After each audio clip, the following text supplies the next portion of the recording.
Is your leather fern, and this grows actually in Florida. It's American grown, and it's very, very popular in the world of floral design. And each of you have about 5 stems of this, because what we actually need to do is sort of make an underwater architecture with our stems. So we kind of just need as much stuff on there as possible. So your 5 stems, what we're going to do, first thing, don't cut yet, is the stems have been sitting out for a little while, and flower stems and greenery stems close in 10 seconds. So if you've ever wondered, after you've driven around the grocery store and around town, you get home, you put your flowers in water, they didn't survive, you need to cut the stem ever so much just to break that seal so that they can drink again. Sort of like a clogged straw. So you want to release that. Give it a trim, pop it in there. So I have 9 o'clock, 12 o'clock, 3 o'clock. Even though we have 5, we're going to keep them going in there. Bit of girth in there is going to be helpful.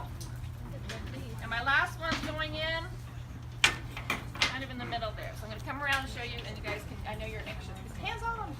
And if it's too long and spilling out, you just give it a little bit more trim. Roses, every single rose has a name. That way we know what we're ordering. If I say orange, there's a huge range of orange. So this one's called high and orange, and it's specifically always going to be this flower.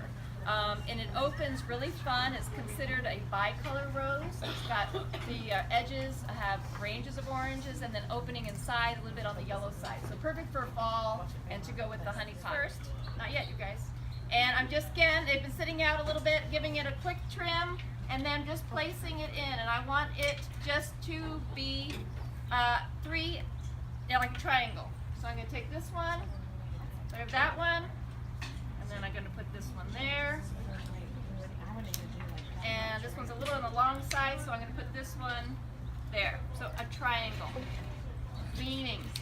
And this is the season for chrysanthemums. They're available year-round. However, this time of year is when they have the fall colors, because no one would buy them any other time of year. So it's kind of fun to work with them often as we can this time of year. Plus they last forever. So what you want to do when you're making an arrangement often is try to make sure the flowers that you gathered together have a similar vase life.